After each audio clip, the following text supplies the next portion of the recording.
Download करो, live वाले सब लोग ट्विटर डाउनलोड करो। भाई आप छोड़ के भागेंगे? कौन सा स्टेट पढ़ा दिए थे? सर मेरा अकाउंट ही सस्पेंड हो गया। मनीष कुमार, तुम्हारा अकाउंट कैसे सस्पेंड हो गया? दूसरा बना लो। कुछ उल्टा सीधा बोल दिया होगा, मर्यादा का ध्यान रखना चाहिए। हम पंजाब के बारे में समझाने जा रहे थे, हरियाणा के बारे में। भगवान का घर किसे कहा जाता है? हाँ, हरियाणा को कहा जाता है। किस नदी के किनारे है? यमुना नदी ये जाती है हरियाणा दिल्ली के बॉर्डर पे से निकल के। यमुना नदी बहुत ही प्रदूषित हो गई है, इससे साफ करने की मुहिम अभी जारी है। हरियाणा ने दिल्ली को कितनी ओर से घेर लिया है? 3 ओर से घेर लिया है। हरियाणा पढ़ना हम लोग चालू करते हैं, सब लोग अपना अपना नक्शा खोलेंगे और देखेंगे उसमें दिल्ली कहां पर है। दिल्ली, दिल्ली मिल गया?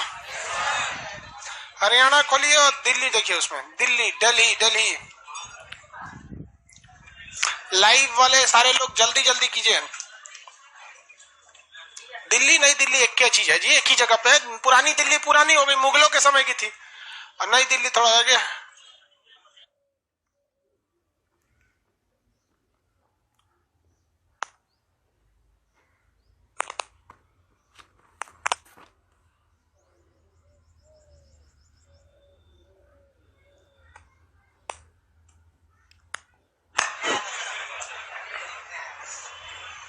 मिल गया मुगलों का, दिल्ली मिल गया।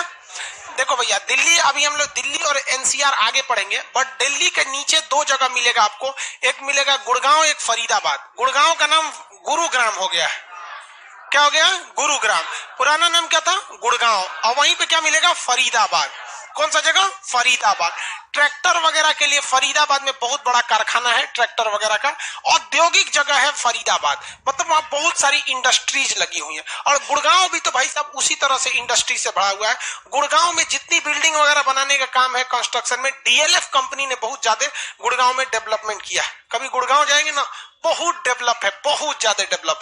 देखिए, किसी भी जगह के डेवलप करना है तो आप डेवलपमेंट का सीधा एक रास्ता समझिए। 100 किलोमीटर का डिस्टेंस 1 घंटे में ट्रेवल कर ले रहे हैं, वो जगह ऑटोमेटिक डेवलप होगा। अब वहां पे बस आप सेफ्टी दे दीजिए, सुरक्षा। क्योंकि डेवलपमेंट का काम कौन करता है? बड़े बड़े, जिनके पास पैसा होता है, वो ऑटोमेटिक डेवलपमेंट का काम करेंगे। सुरक्षा नहीं देंगे तो लोग उसी को लूटने लगेंगे, तो भाग जाएगा वो। बिहार में ये दोनों समस्या है, ठग बुद्धि ज्यादा है यहाँ। किसी का 10,000 रुपया लेके मार दे, 10 रुपया, 10,000, बस हो गया। वहां पे ठग बुद्धि थोड़ा सा, यहाँ देखते ना, ठग दो। ये समस्या हो गई है, सुरक्षा भी नहीं है यहाँ पे, सड़कें भी नहीं है, जिस वजह से समझ। और गुड़गांव में ये सब चीजें बहुत ज्यादा हो गई। अभी उसका नाम गुरुग्राम हो गया। क्या हो गया? क्या हो गया? गुरुग्राम। समझ में आ गया? गुरुग्राम हो गया। आगे देखो भैया, यहाँ पे जो फरीदाबाद है, फरीदाबाद तो समझ में आ गया। गुड़गांव, यहाँ गुड़गांव के पास एक जगह है मानेसर। शायद आपके नक्शा में वो न लिखे गुड़गांव के पास मानेसर, लेकिन वही गुरुग्राम के पास मानेसर एक जगह है। मानेसर मस्तिष्क अनुसंधान केंद्र कहां पर है? मानेसर में। एनएसजी कमांडो का हेड ऑफिस कहां पर है? मानेसर में। और गुड़गांव में एक पक्षी विहार है, कितने लोग उसका नाम बता सकते हैं? सुल्तानपुर पक्षी विहार। विहार उसे कहा जाता है, देखिए बिहार और विहार में अंतर होता है। विहार कहा जाता है, देखिए बिहार में तो हम लोग अभी फिलहाल में है, ये एक राज्य है, इसमें तो कोई दिक्कत नहीं। विहार का मतलब क्या होता है? विहार, आनंद विहार सुने हैं, प्रीत विहार, वसंत विहार। दिल्ली में बहुत ज्यादा विहार मिलेगा। विहार का अर्थ होता है एक जैसे, जहां लोग या एक जैसी चीजें जहां अवेलेबल हो जाए पहले, उसे हम लोग विहार कहते थे। जैसे मेनली बिहार को क्या कहा? बौद्ध मठ बोधि विहार कहा जाता था, एक ही जैसे टाइप के लोग। तो उसी तरह यहाँ पर एक पक्षी विहार है, मतलब पक्षियों के रहने के लिए स्पेशली उसे बनाया गया है, तो उसे क्या कहा गया? पक्षी विहार। कौन सा विहार? पक्षी विहार। आगे बढ़ जाए, कौन सा विहार? पक्षी विहार। तो सुल्तानपुर पक्षी विहार कहां पर है? गुड़गांव में, हरियाणा के गुड़गांव में। मानेसर में 2 चीजें, एनएसजी कमांडो का हेड ऑफिस मानेसर, देख रहे हैं, उनको दिल्ली के करीब में ही रखा गया। और फरीदाबाद में ट्रैक्टर वगैरह ये सब चीजें बहुत ज्यादा है। अब ये दिल्ली के आसपास वाला एरिया। अब दिल्ली से ये जो जगह आप देखें, ये दोनों शहर वो दिल्ली के नीचे वाले एरिया में थे, साउथ पोर्शन में। अब दिल्ली के ऊपर में देखेंगे सोनीपत और पानीपत, सोनीपत और पानीपत। किसी को दिक्कत? दोनों मिल गया। दिल्ली के जस्ट ऊपर सोनीपत और पानीपत। देखो भैया, सोनीपत तो इंडस्ट्रियल एरिया जो दिल्ली के करीब रहेंगे, ऑटोमेटिक डेवलपमेंट वहां हो जाता है। पानीपत में आपको पता है लड़ाइयां हुई थी, भारत की 3 लड़ाई पानीपत में हुई थी। भारत का अखाड़ा हो गया है पानीपत। पानीपत कहां पर है भैया? हरियाणा में। तराइन का मैदान वही राजस्थान हरियाणा के पास, हरियाणा में। यह कुरुक्षेत्र का मैदान हरियाणा में। भारत का अखाड़ा है हरियाणा। जितना मारधार हुआ है सब कहां हुआ है? हरियाणा में। अब वही बताइए, पानीपत की पहली लड़ाई कब हुई थी? 1526। कौन जीत गया? बाबर। मुगलों की स्थापना कर दी। लेकिन बाबर का बेटा हुमायूं को एक बिहारी था शेरशाह सूरी, थूर थार के भगा दिया भारत से बाहर। लेकिन शेरशाह सूरी की दुर्भाग्यवश 1545 ईस्वी में मृत्यु हो गई। उसी के द्वारा चलाया गया तोप का गोला जो कालिंजर के किला पे चलाया था, वापस इसी के ऊपर गिर गया, तो शेरशाह सूरी की मृत्यु हो गई। तो उधर से लौटा हुमायूं, तो दोबारा इसी पानीपत की लड़ाई में हुआ था। पानीपत की दूसरी लड़ाई कितने लोग बता सकते? 1500 कंफर्म है? इसमें कौन जीत गया? देखिए, हुमायूं जो यहाँ पे था दोबारा यहाँ पे शासन कर लिया, लेकिन हुमायूं की मृत्यु के बाद दोबारा लोगों ने सोचा कि उसको क्या कर ले, कब्जा कर ले। तो अकबर और बैरम खान, अकबर का सेनापति कौन था? बैरम। उनके नेतृत्व में तीसरी पानीपत की लड़ाई मराठाओं के 1761। यहाँ अहमद भैया 1556 है बाबू, 1566 नहीं है, 56 है वो। ये 56 है। आप 1566 लिख रहे हैं, ऐसा नहीं है, शायद गलती से। इसमें मराठाओं की क्या हो गई? हार हो गई। अहमद शाह अब्दाली जीत गया। अहमद शाह अब्दाली जीत गया। आप अगर गौर कीजिएगा तो ज्यादातर मैदान इसी लड़ाई में हो रही है। इवन की मेंस एग्जाम में ये डिस्क्रिप्शन में पूछा था पीसीएस में कि क्या कारण रहा था जो भारतीय इतिहास के ज्यादातर लड़ाइयां पानीपत के मैदान में ही लड़ी गई थी। तो इसके कुछ रीजन देखिए। पानीपत का जो एरिया था बेसिकली मेन भारत के एंट्रेंस वाले एरिया में पड़ जाता था। पानीपत का पहला रीजन। दूसरा रीजन, पानीपत का एरिया एक मैदानी क्षेत्र है। लड़ाई लड़ने के लिए रेगिस्तान और पहाड़ ये दोनों सुरक्षित नहीं होते हैं। जो ऊंचाई पे मिल गया उसको प्रॉफिट हो जाता था। तो यहाँ पे क्या है, ये एक मैदानी क्षेत्र था। तीसरा कारण कि पानीपत या हरियाणा का मौसम कश्मीर की तरह बहुत ठंडा नहीं है, और ना ही वो और ना ये राजस्थान की तरह बहुत गर्म है, और ना ही उसका मतलब ये मासीराम की तरह बहुत ज्यादा वर्षा होती है। एक नॉर्मल मौसम है। दूसरा, यमुना नदी के किनारे होने की वजह से यहाँ पानियों के भी संसाधन की कोई कमी नहीं रहती थी। तीसरा कारण क्या था कि जो हिंदुस्तान का राजा यहाँ लड़ता था उसको पता था कि बाय द वे हम हारे हैं तो यहाँ से हमें बैकअप मिल सकता है, पीछे से बैकअप मिल सकता है।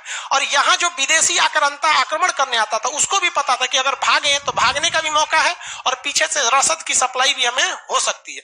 कई कारण रहे थे जिस वजह से पानीपत में भारत का युद्ध का अखाड़ा बन के रह गया पानीपत। किसी को कोई दिक्कत नहीं है? पानीपत आगे बढ़ जाए।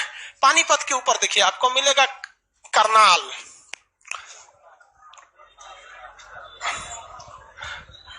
नहीं मिला जी? पानीपत के ऊपर कौन जगह है? करनाल। वहां पे मिला कि नहीं मिला? कहां है जी करनाल? हाथ रखिए। आप लाइव वाले लोग सब लोग देखते रहिए। कहां जी करनाल? हाँ, करनाल मिल गया। करनाल। करनाल की कौन रहने वाले, कोई बता सकते हैं? यहाँ एक बहुत बड़ी साइंटिस्ट थी हरियाणा के। कौन? कल्पना चावला। कौन थे? कल्पना चावला। अपोलो मिशन के तहत जब उनका फ्लाइट ऊपर जा रहा था स्पेस शटल, तो स्पेस शटल में जो फ्यूल होता है हाइड्रोजन फ्यूल, उसको ठंडा रखने के लिए बाहर एक इंसुलेटर की परत लगाई जाती है।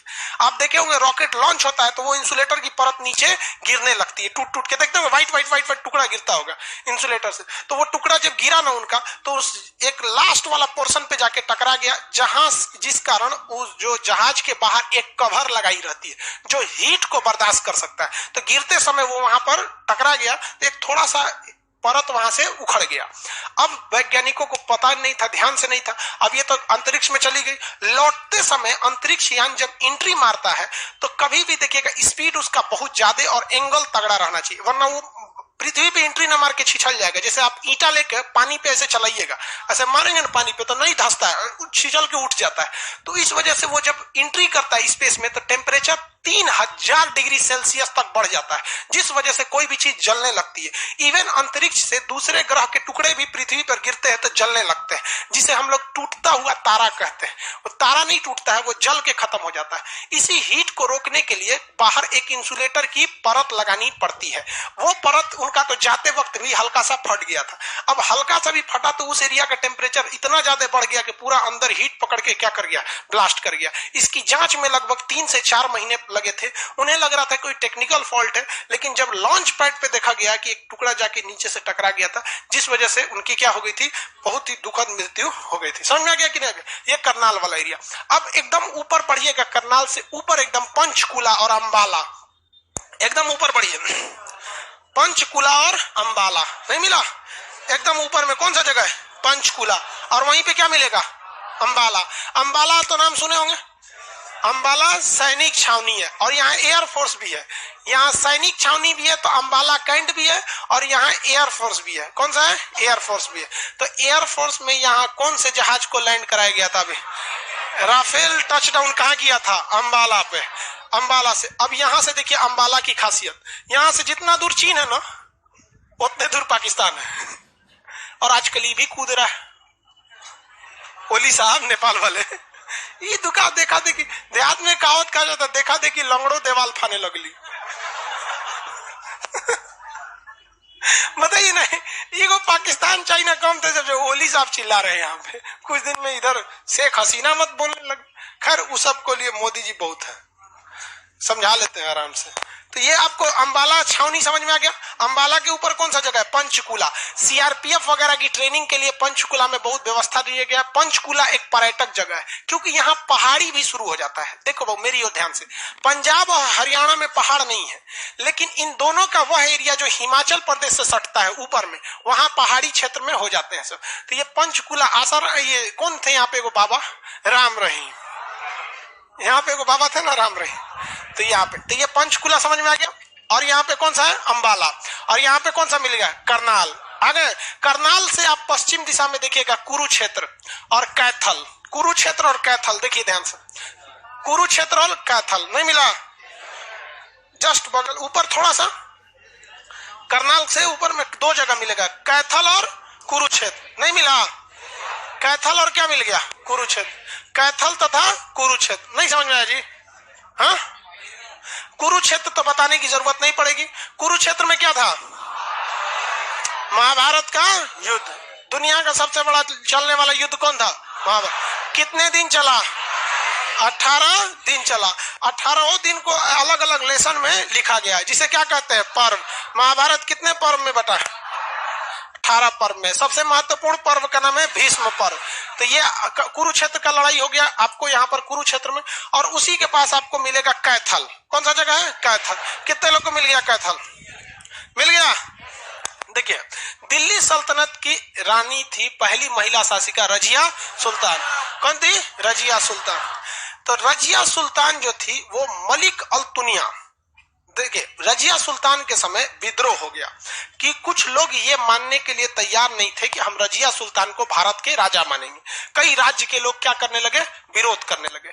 इसी सिलसिले में पंजाब का उस समय नाम था तबर हिंद। क्या नाम था? तबर हिंद। तबर हिंद। अब रजिया सुल्तान ने यहाँ पर क्या करने चली गई? आक्रमण करने चली गई कि यहाँ तबर हिंद के शासक को क्या करेंगे? हम हरा देंगे, अल्तुनिया को यहाँ से पूरी तरह से क्या कर देंगे? हरा देंगे। तो ये सेना लेके गई उसको हराने के लिए। युद्ध के मैदान में रजिया सुल्तान जीत भी रही थी, लेकिन तबर हिंद के शासक भारी पड़ गए और उसने कहा, रजिया सुल्तान को हराने लगा। अब रजिया सुल्तान को लग गया कि ले सोच रहा हम हार जाएंगे। क्या हो जाएगा? हार जाएंगे। तो हारने लगी तो उसके सामने प्रस्ताव रख दी कि हमसे शादी करोगे? अब आप बताओ, इतना बड़ा कोई ऑफर छोड़ेगा? तुम जी छोड़ोगे? मिथुन चक्रवर्ती ऑफर छोड़ोगे? हाँ, नहीं तो फूल। बहुत सोच समझ के बेचारा बोल रहा था, डरते हुए कर नहीं सर। तो ये ऑफर छोड़ा नहीं। अब दोनों शादी कर लिए। तो शादी करके जब ये लौट रहे थे यहाँ से, लौट रहे जब हरियाणा में पहुंचे तो रजिया सुल्तान दिल्ली में पहले से फसल थी।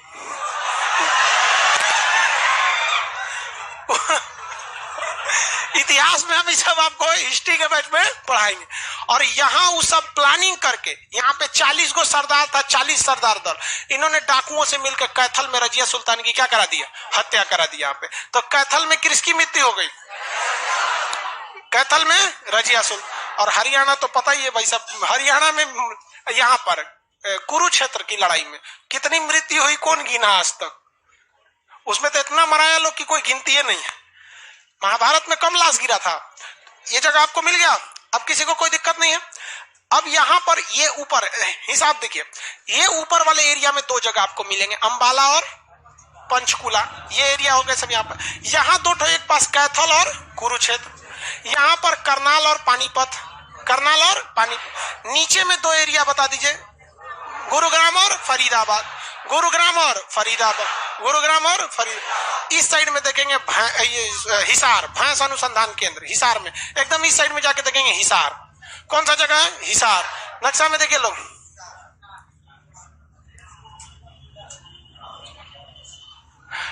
कौन सा जगह मिल गया, हिसार।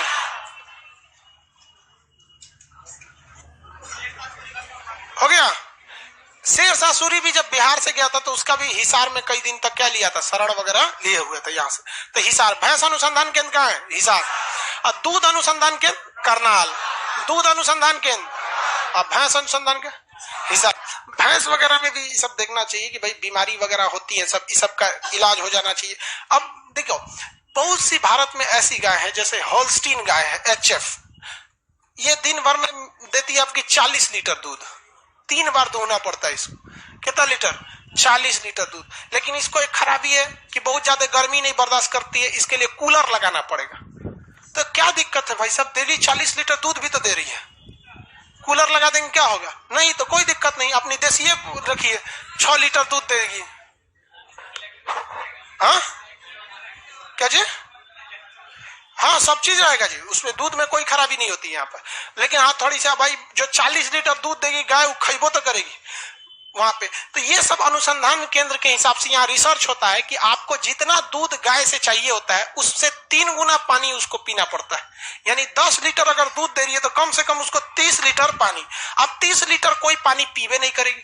आपको भी अगर कोई कह दे 1 जग पानी पीना है, दिन भर में 8 लीटर आपको पानी पीना है, तो डायरेक्ट आप 8 लीटर पानी नहीं पीते, लेकिन इनडायरेक्टली पी जाते हैं। चावल खाते हैं, उसमें भी पानी के अंश है, दाल में भी पानी के अंश है, चाय पीते हैं तो आदमी उसमें भी कुछ मिला देता है। तो डायरेक्टली आप ठूस देंगे 8 लीटर पानी, सोच रहा कोई नहीं पिएगा, कोई पिएगा नहीं, तो इनडायरेक्टली उसको देना होता है। आगे बढ़े, तो ये हो गया आपका हरियाणा का जगह। हरियाणा का फिजिकली देखेंगे तो फिजिकल नक्शा में हरियाणा एक मैदानी क्षेत्र है जिसका नाम है भिवानी का मैदान। देखिए फिजिकल नक्शा में देखिए भिवानी का मैदान, फिजिकल नक्शा में हरियाणा देखिए, वहां आपको क्या मिलेगा, भिवानी का मैदान। नहीं मिला, नहीं मिला भिवानी, हाँ? बीमारी का बांगर, हाँ वही मैदान कहिए या बांगर कहिए। अभी समझा देते हैं बांगर में क्या होता है। आपका बबनी आपके पीछे, आप ही को बोल रहे हैं, पढ़ाई पे ध्यान दीजिए ना, मोबाइल में निकाल के कौन सी कर रही है। पता नहीं कहा अपने को ना, लड़की सब खूब होशियार समझती है। मुर्गी सबको देखिएगा ना, उसको दौड़ाइएगा ना तो अपना मुंह को ना भौंका में घुस के आंखों होशियार बनेगी, छुप गए हम, छुप गए, पीछे से कुत्ता टांग के जगह चल जाएगा। वो अपने को छुप के समझ, पढ़ाई के बीच में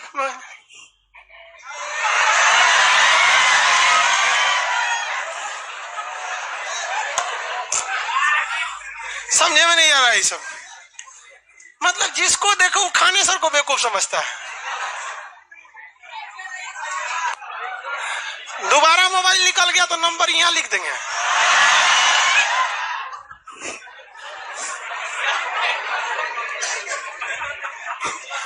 तू लोग क्या खुश हो रहा है?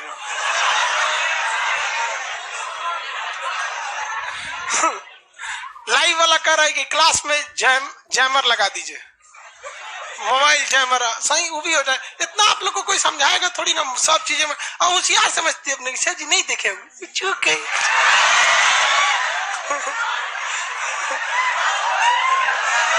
चलो ध्यान से समझिए, बांगर और भावर क्या चीज होता है, यहां ध्यान से देखिए। एप्लीकेशन वाले आप लोग ठीक है, आप लोग कौन चीज कर रहा होता है हमको यहां से नहीं ना दिखता है। भावर और बांगर में अंतर समझिए। देखिए दो तरह की जगह होते हैं, वहां पे आप देखिएगा ध्यान से, क्या लिखा है, भावर लिखा है, भावर या बांगर।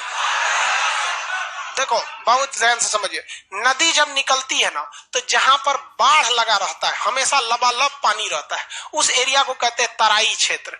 तराई क्षेत्र बहुत खराब होता है ससुरा, इतना पानी लगा रहता है तराई क्षेत्र। तो तराई क्षेत्र उतना अच्छा नहीं माना जाता है। तराई क्षेत्र के बाद एक जगह आता है खादर। क्या आता है, खादर, जहां बाढ़ नहीं आती है लेकिन बाढ़ का पानी पहुंच जाता है। दोनों में अंतर समझिए। अगर कमर इतना पानी 3-4 महीना तक लग जाए तो उसे कहते हैं तराई या बाढ़ वाला क्षेत्र, वहां फिर फसल वगैरह नहीं निकलती है। लेकिन खादर क्षेत्र क्या है, अगर हर साल घुटना इतना पानी लग जाए और 15-20 दिन तक पानी लगे और निकल जाए तो एक खेती के लिए तो बहुत अच्छा है कि नहीं। खेती तो बाढ़ में और बाढ़ के पानी में फर्क होता है। बिहार का उत्तरी एरिया बाढ़ के पानी से त्रस्त नहीं है, बाढ़ से त्रस्त है। 3-3, 4-4 महीना तक इतना पानी लग जाता है, फसल बर्बाद, पूरी ट्रांसपोर्टेशन खत्म, सड़क जो बना था वो टूट गया, सब चीज। तो जहां बाढ़ लगा रहता है उसे क्या कहते हैं, तराई। जहां बाढ़ का पानी आके चला जाता है, खादर। खादर क्यों कहते हैं, जहां से बाढ़ आया था वहां की मिट्टी में जितना किसान लोग यूरिया, पोटास, डीडीटी छिड़के होंगे उस सबको बकोट के ले आएगा। बकोट के मतलब समझते हैं, उसका ऊपर का परत बकोट के लाएगा और आपके खेत में ले आके पटक देगा और 15-20 दिन तक आपके खेत में पानी लगा रहेगा। धीरे धीरे धीरे धीरे वो जमीन बैठ जाएगा। अब बेचारा मिश्रा जी अपने खेत में डाले थे खाद और चल आए चौबे जी के खेत में। समझ में आ गया कि नहीं आ गया, तो दिक्कत है। तो खादर जमीन बहुत अच्छी होती है, लेकिन कुछ ऐसे जगह होते हैं जहां बाढ़ का पानी नहीं आ पाता है, तो उसे हम कहते हैं बांगर। क्या कहते हैं, बांगर। हम आपसे पूछते हैं 3 कैटेगरी देखें आप, कौन कौन सा, तराई, खादर और बांगर। खेती के लिए सबसे अच्छा कौन, हाँ कौन सा, खादर। हर साल जहां बाढ़ नहीं आएगा उसे बांगर। क्या आपके घर में कभी, आपके गांव में कितने कितने लोग हैं जिनके गांव में कभी बाढ़ का घुटना तक पानी नहीं लगता है, आपको यहाँ नहीं लगता है, पानी नहीं लगता है, तब तो आप लोग कौन क्षेत्र में, बांगर वाले। अब पानी लगता कितना लोग में, ले ये दोनों में हाथ उठा रहा है।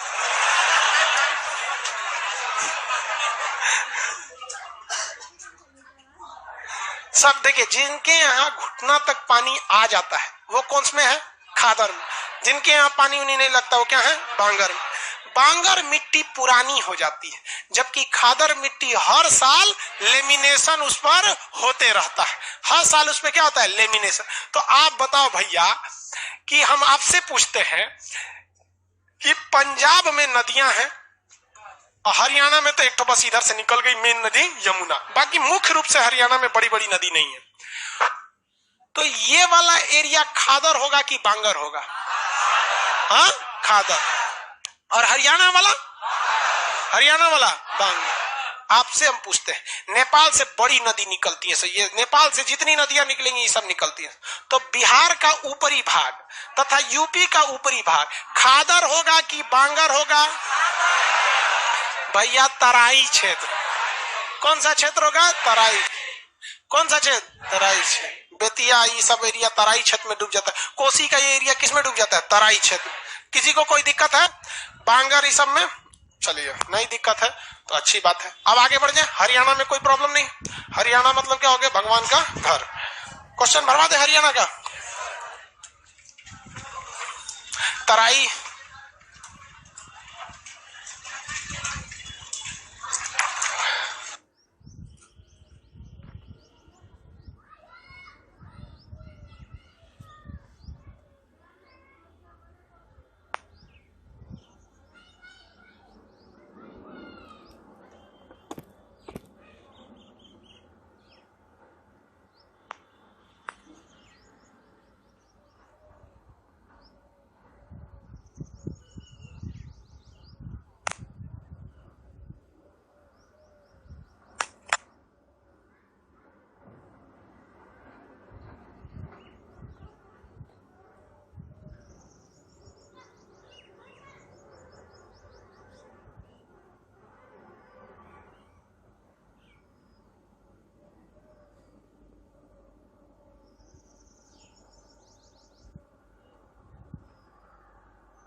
चलिए ध्यान दीजिए, अब कई लोग को दर्रा हो रहा में कुछ क्या कर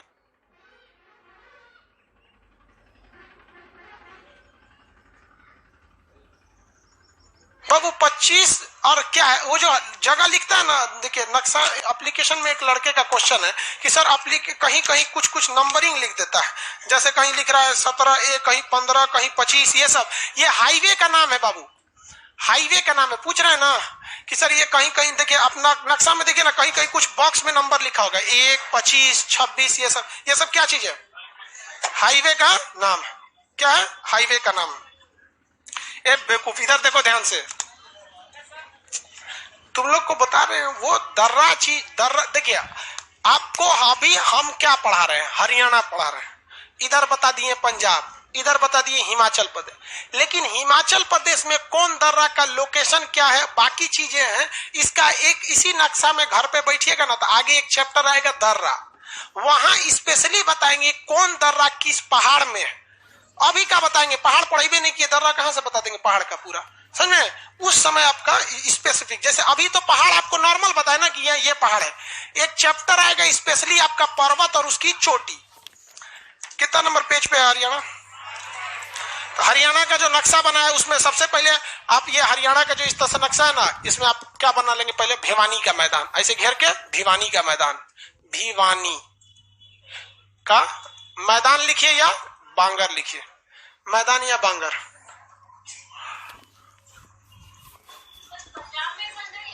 हाँ? पंजाब की नदियां बाढ़ नहीं लाती हैं, बांध बहुत ज्यादा बना दिया गया ना, भाखड़ा, नंगल, हरिके बैराज ये सब, और उस नदियों को इधर पानी कहाँ छोड़ दिया जाता है, इंदिरा गांधी नहर में, इस वजह से बाढ़ नहीं लाती हैं, वही तराई लाएगी। बाकी तराई का मतलब क्या, 4-5 महीना पानी अटक जाना चाहिए। हो गया? चलिए कालका, आपको तो पहले ही बताया था भैया, पंचकुला के पास क्या था, कालका। कालका कहाँ पढ़ा दिए थे? हिमाचल प्रदेश में। अंबाला क्या चीज है? सैनिक छावनी। कुरुक्षेत्र महाभारत। कैथल में रजिया सुल्तान। करनाल डेयरी अनुसंधान कल्पना चावला। पानीपत में तेल शोधन कारखाना, और तीनों युद्ध हुए थे, तीनों युद्ध का नाम बता दी सर।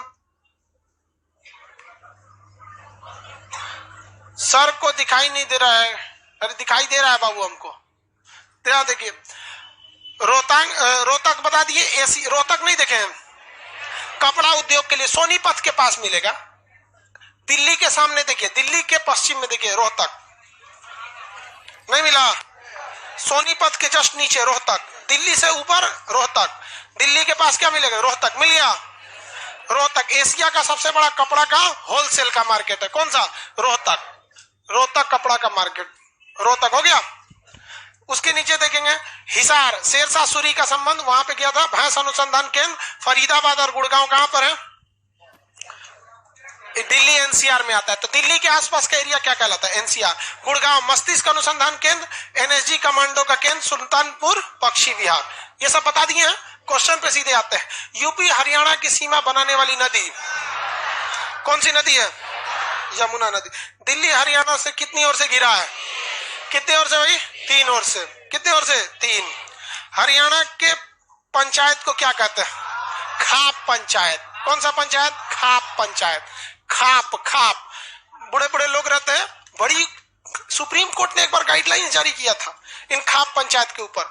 कभी कभी ये लोग कभी कभी अलग टाइप का उटपटांग फैसला सुना देते हैं। एक बार खाप पंचायत से फैसला सुना दिया गया था कि लड़कियां जो स्कूल जाएंगी उनको मोबाइल नहीं दिया जाएगा, और ट्रैक्टर पे बैठ के जा रही थी वहां पे, मतलब ट्रैक्टर का बहुत नॉर्मल हाल, लड़की उड़की सब ट्रैक्टर चला लेती है, तो ट्रैक्टर टाली पे कुर्सी उर्सी लगा दिया गया था, सोफा टाइप का, उस पर लड़की बैठ के जाती थी। तो डिसीजन एक बार दिया था, न्यूज में आया था कि उन सबको सर नीचे करके जाना है। भाई साहब सब नियम लड़कियों पे काहे थोप देता है? हाँ, नियत लड़कों की खराब होती है, घूंघट लड़कियों की निकाली जाती है। हाँ? चलिए ध्यान देखिए, क्या जी? पंचायत का नाम है खाप। जैसे वहां पंचायत नहीं समझते, खाप खाप नाम है पंचायत का, खाप पंचायत। मुखिया वगैरह लोग बैठ के डिसीजन देता है लोग उसमें। कभी कभी देखिए भारत समाज जो है ना, पुरुष समाज, इसको चेंज करने में 100-200 साल लगेंगे।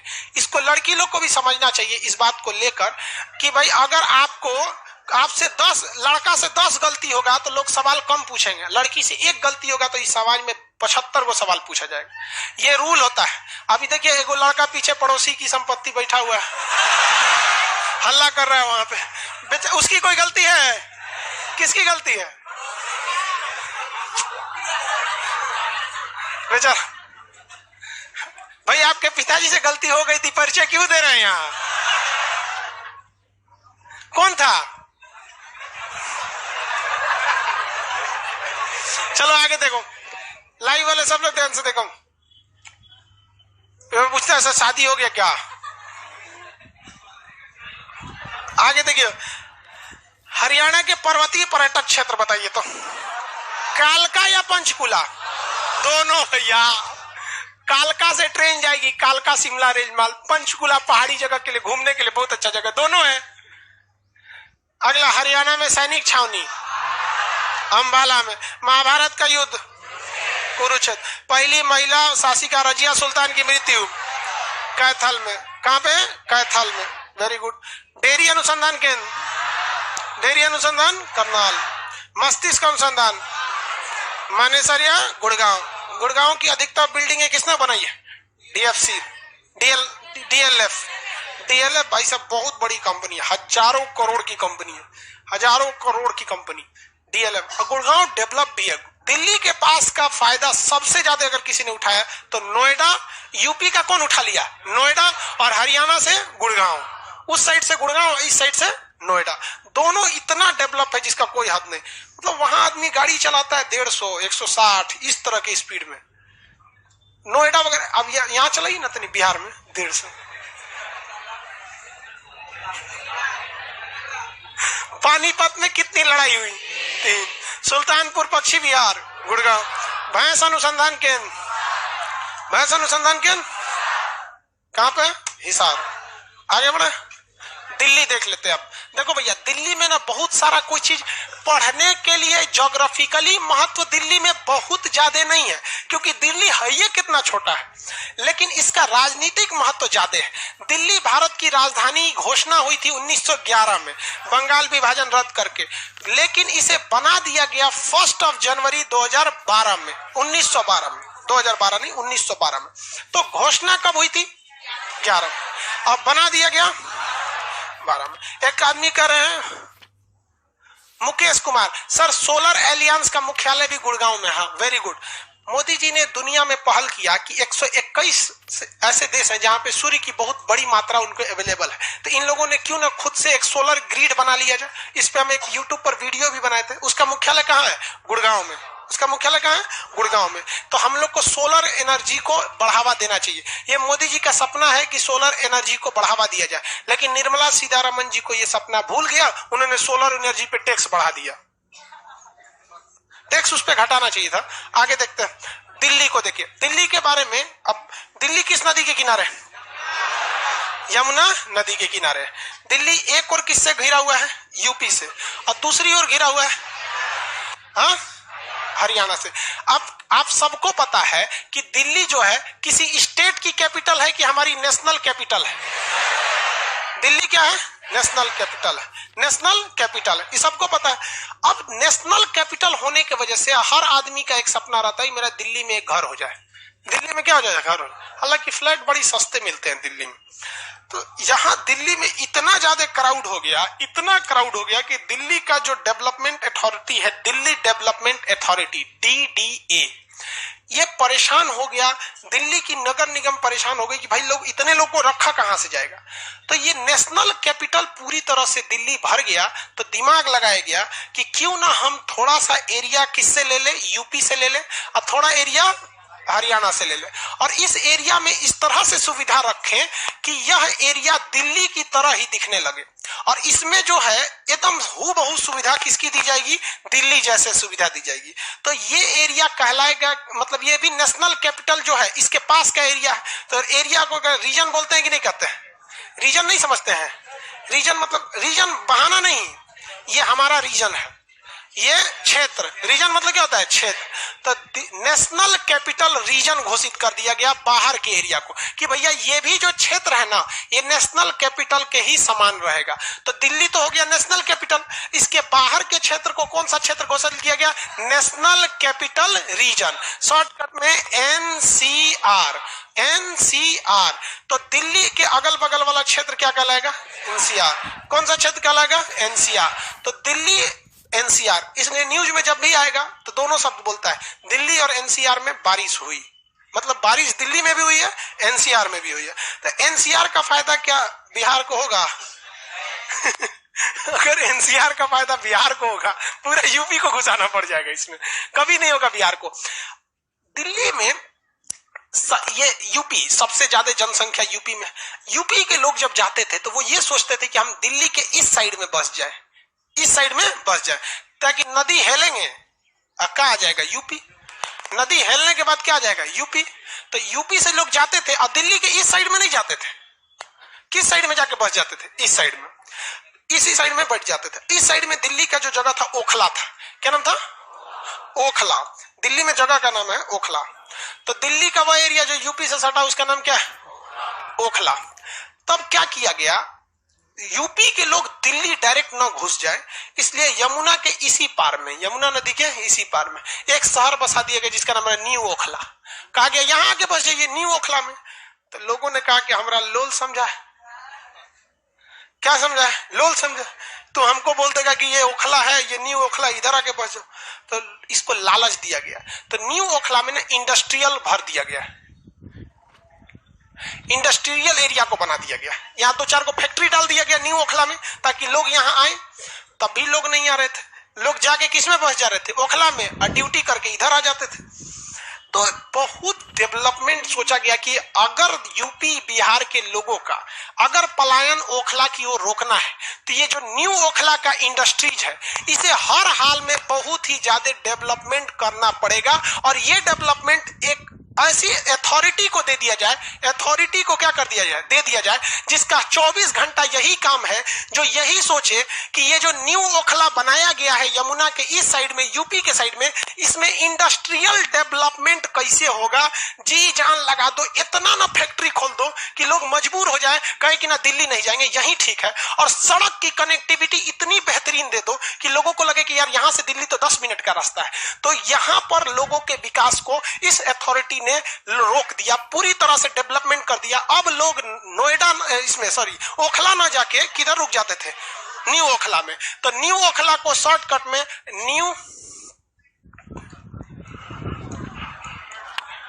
क्या बन गया? New Okhla industrial development authority. तो ये नोएडा शहर हो गया। अभी यूपी के ज्यादातर लोग कहां रहना चाहते हैं? नोएडा में। कहां रहना चाहते हैं? नोएडा में। तो इस तरह से ये नोएडा हो गया। नोएडा किस में आ जाता है? एनसीआर। उसी तरह से यहां पे डेवलपमेंट करने के लिए हरियाणा में किसको आगे बढ़ा दिया? डीएलएफ कंपनी को दिया गया। उसने इतनी बिल्डिंगें बना दी, इतनी बिल्डिंगें बना दी। आप डीएलएफ का जाके देखेंगे, इतनी बिल्डिंग है वहां पर हरियाणा इसमें गुड़गांव में, जिसका कोई हद नहीं। अब लोगों को घर खरीदना है कितना में? 20 लाख, 30 लाख, 40 लाख में वेल फर्निश्ड वो घर देने को तैयार हो जाते हैं सब। मतलब आपको पता है, पटना से सस्ता जगह आपको दिल्ली नोएडा में मिल जाएगा, पटना से सस्ता। और हर सुविधा, आप जिस अपार्टमेंट में रहेंगे उस अपार्टमेंट का अपना जिम है, अपना सिक्योरिटी गार्ड है, 20-20 तो सिक्योरिटी गार्ड रहते हैं सब, फायर से लेकर हर चीज अवेलेबल है, कोई टेंशन नहीं है, ना कोई झमेला है, सड़कें एक नंबर है, आराम से आ सकते हैं। तो इधर से डीएफसी को आगे लगा गया, गुड़गांव में रोक दिया गया, और इधर से नोएडा को बना के यहाँ रोक दिया गया। अब दिल्ली में थोड़ा बहुत क्या हो गया, विकास, मतलब जो भीड़ आती थी थोड़ा सा रुक गई, लेकिन धीरे धीरे ससुरा नोएडा भी भर गया। इतना ना डेवलप हुआ नोएडा में कि धीरे धीरे नोएडा भी भर गया। तो अब नोएडा को और बढ़ा के एक्सटेंशन नोएडा किया गया, फिर ग्रेटर नोएडा किया गया, और वो भी भर गया धीरे धीरे। अब दिल्ली को थोड़ा बहुत लेकिन राहत है, कोई भी आदमी जाता है तो नोएडा चला जाता है। इधर हरियाणा वाला सोचता है गुड़गांव में, प्रॉपर दिल्ली बहुत ही कंजस्टेड हो गई है। अब दिल्ली इतनी कंजस्टेड हो गई तो दिल्ली का शासन देखे कौन? तो इसमें 4 आदमी आ जाते हैं दिल्ली का शासन। एक सेंट्रल गवर्नमेंट अमित शाह के अंडर में आ जाती है दिल्ली पुलिस। दिल्ली पुलिस केजरीवाल के अंडर में नहीं है। दिल्ली में कोई भी घटना होती है इसके लिए जिम्मेदार कौन है? Home ministry. केजरीवाल नहीं है। होम मिनिस्ट्री डिपार्टमेंट, क्योंकि वो गृह मंत्रालय के अंडर में आता है, राष्ट्रीय राजधानी क्षेत्र। दूसरा यहां आ जाता है स्टेट गवर्नमेंट, केजरीवाल। डेवलपमेंट के लिए जरूरी काम किसको उठाना है? स्टेट गवर्नमेंट को। एजुकेशन किसको उठाना है? State government. तीसरा नंबर आ जाता है नगर निगम, डीएमसी बोलते हैं ना, Delhi municipal corporation, MCD, municipal corporation of Delhi. ये नगर निगम है, जैसे पटना नगर निगम है ना, वैसे दिल्ली नगर निगम है, municipal corporation of Delhi, MCD. MCD का काम है सफाई उफाई का काम करना, नगर निगम का। तो अगर नगर निगम सफाई नहीं करती है तो कौन, अगर सफाई दिल्ली में नहीं है तो जिम्मेदार कौन है? एमसीडी। बस वगैरह की सुविधा कौन देता है? State government. स्कूल की सुविधा स्टेट गवर्नमेंट। कोरोना वोरोना का इलाज के लिए स्टेट गवर्नमेंट। और फिर सेंट्रल गवर्नमेंट का भी अपना। बोलिए, कोई दिक्कत? इसके बाद एक और समस्या आ गई कि दिल्ली में लोग जब आते थे घर खरीदने के लिए तो लफड़ा हो जाता था, एक जमीन को 5-5 आदमी बेच देता था। तो दिल्ली में क्या किया गया ना, जितनी जमीन उमीन का काम हो गया, बिल्डिंग उल्डिंग का काम, जमीन और बिल्डिंग संबंधित काम दे दिया गया दिल्ली डेवलपमेंट अथॉरिटी को। किसे दे दिया गया? Delhi development authority. अब दिल्ली में आप जमीन खरीदते हैं, कोई विवाद होता है तो आपसे कोई लड़ने ही नहीं आएगा, बस डीडीए में चले जाइए, कहिए हम ये जमीन खरीदे थे, देखिए पेपर मेरा, फलाना आदमी हमको डिस्टर्ब कर रहा है। वो डीडीए वाला आएगा, कौन रे? दाखिल खारिज तुम कराएगा, तुम्हारा जमीन है, ले चलो। 5 दिन बाद छोड़ेगा उसको तो अपने से टहल टहल चलेगा, समझ जाएगा मेरे पास का नहीं है। टेंशन फ्री रहे दिल्ली। तो दिल्ली में 4 आदमी कंट्रोल कर रहा है दिल्ली को। 4 लेयर की सिक्योरिटी आप देखिए तो, एक central government, state government, MCD, DDA. DDA Delhi की जिम्मेदारी किसकी है? DDA, Delhi development authority. बेहतरीन काम करता है डीडीए। और इसमें डीडीए जो है, मेट्रो भी डीडीए को ही दे दिया गया है। मेट्रो जो है वो किसके अंडर में है? डीडीए के अंदर में, मेट्रो वगैरह ये सब में। अब ये डीडीए काम करती है। तो नोएडा देखा गया जैसे डीडीए आगे बढ़ने लगा, डीडीए ने इतनी बिल्डिंग बना दी दिल्ली में, बिल्डिंग खड़ा कर दी डीडीए ने। और सबको कहे भैया एक काम करो, तुम 20 लाख रुपए दो, 30 लाख दो, जरूरत के हिसाब से सबको घर देने लगा। तो दिल्ली में डीडीए ने बहुत बिल्डिंग बनाई, कुछ ऐसी भी बिल्डिंग बनाई जो आज तक नहीं बिकी है। तो नोएडा थोड़ा थोड़ा क्या होने लगा? बिखरने लगा। नोएडा का डेवलपमेंट कम होने लगा। तो भैया उत्तर प्रदेश सरकार काहे पीछे रहे? उन्होंने कहा एक काम करो, नोएडा डेवलपमेंट अथॉरिटी बना दो, एनडीए। अब दोनों में सचुरा कंपटीशन होता है।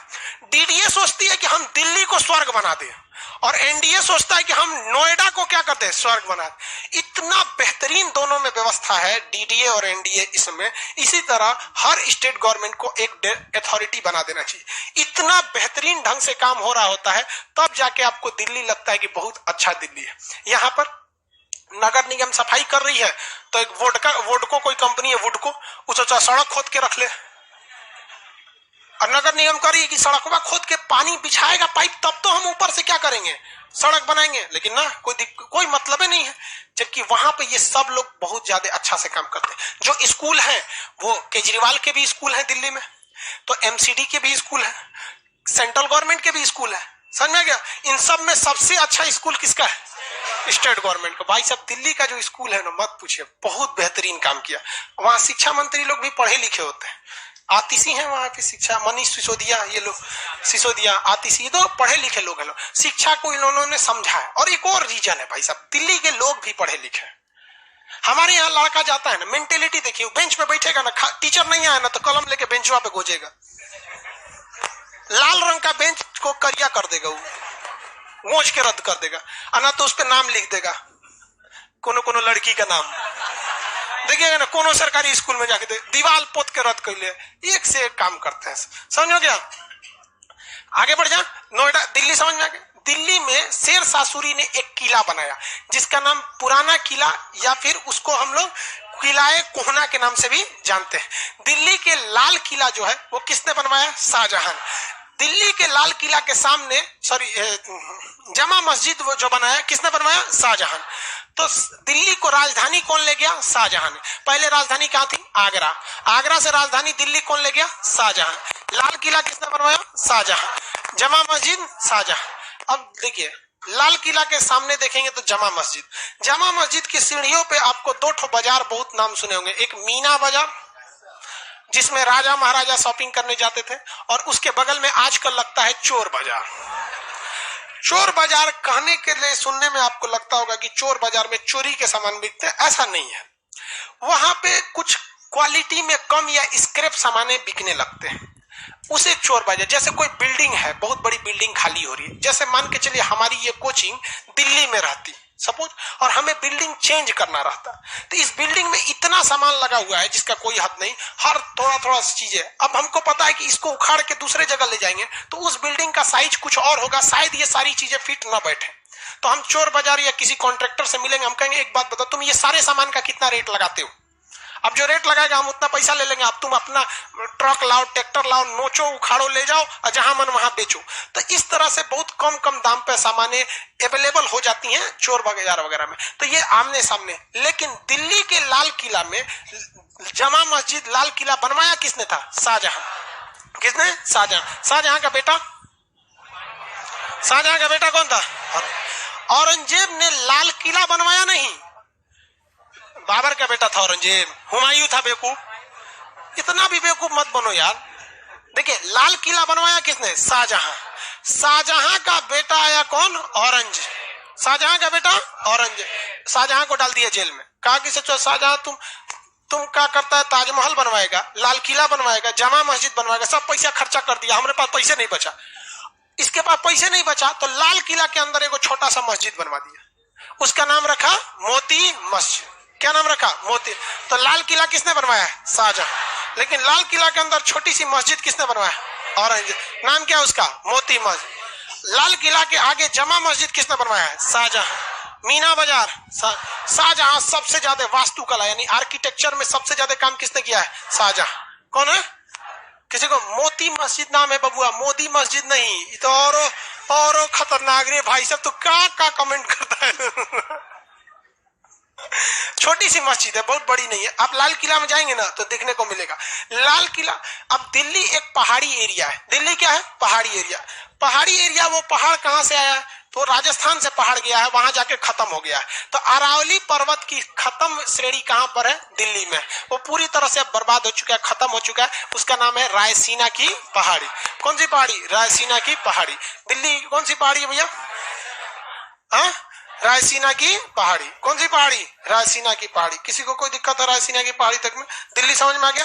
दिल्ली का हिस्टोरिकल महत्व ज्यादा है। ज्योग्राफिकल दिल्ली क्या है? यमुना नदी किनारे, यहाँ रायसीना की पहाड़ी है। 3 ओर से हरियाणा से, 1 ओर से यूपी से घिरा हुआ है। बाकी सारी चीजें पॉलिटिकल महत्व की है। कल सुबह 8 बजे से किस चीज का चालू होगा क्लास? बायोलॉजी।